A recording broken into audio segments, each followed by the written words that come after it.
రాష్ట్రం మొత్తం మీద 17,000 కుటుంబాలు నూతన మద్యం పాలసీ ద్వారా రోడ్డున పడనున్నాయన్న ఆవేదనతో తిరుపతి జిల్లా సూలూరుపేటలో ఆదివారం మద్యం దుకాణాల్లో పనిచేస్తున్న సూపర్వైజర్లు, సేల్స్మెన్లు, వాచ్మెన్లు పట్టణంలోని హోలీ క్రాస్ నుండి ఆర్టీసీ బస్టాండ్ వరకు ర్యాలీ నిర్వహించారు.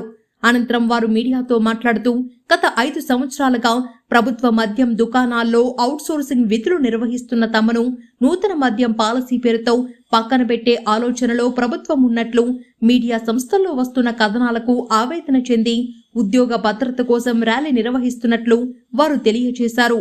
ఈ కార్యక్రమంలో సురేంద్ర, కిషోర్, వేణు, భాస్కర్, ఆనంద్, పృథ్వీ, పట్టణ పరిధిలోని సూపర్వైజర్లు, సేల్స్మెన్లు, వాచ్మెన్లు తదితరులు పాల్గొన్నారు.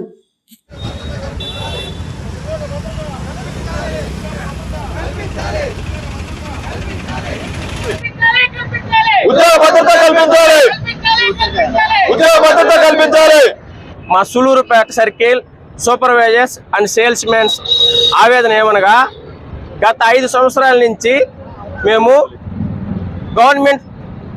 గవర్నమెంట్ వైన్ షాపుల నందు supervisors and sales mens and వాచ్మెన్లుగా పనిచేస్తున్నారు. కనీసం ఈ సూలూరుపేట సర్కిల్లో 26 షాపులు ఉన్నాయి, 26 మంది సూపర్వైజర్లు ఉన్నారు, 70 మంది సేల్స్ మెన్స్ ఉన్నారు, 50 మంది వాచ్మెన్లు ఉన్నారు.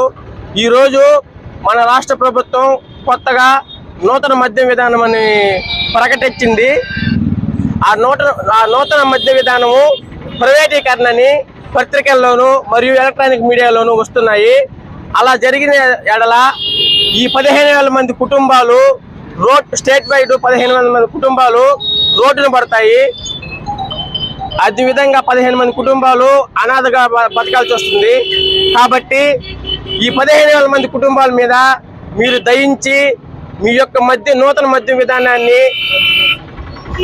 ఎలా ఉన్నా మాకైతే ఉద్యోగ భద్రత కల్పిస్తారని అందరి తరఫున గౌరవ ముఖ్యమంత్రి వర్యులు మరియు ఎక్సైజ్ మినిస్టర్ గారికి, సీఎం గారికి మరియు మన సూలూరుపేట శాసన సభ్యురాలైన శ్రీ నెలవల్లి విజయశ్రీ మేడం గారికి మా యొక్క ఆవేదనను తెలియజేస్తున్నాము.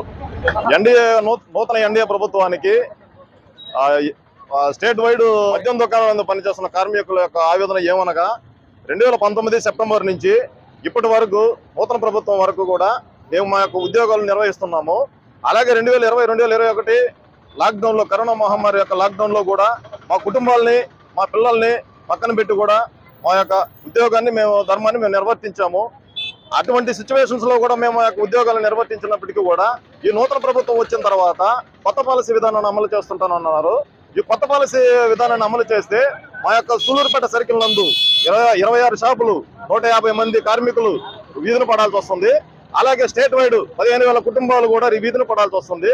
దయచేసి నూతన మద్య విధానాన్ని అమలుపరచండి, కానీ మా యొక్క ఉద్యోగానికి భద్రత కల్పించవలసిందిగా ఎన్డీఏ ప్రభుత్వాన్ని ఈ యొక్క మద్యం యొక్క కార్మికుల తరఫున నేను విన్నవించుకుంటున్నాను.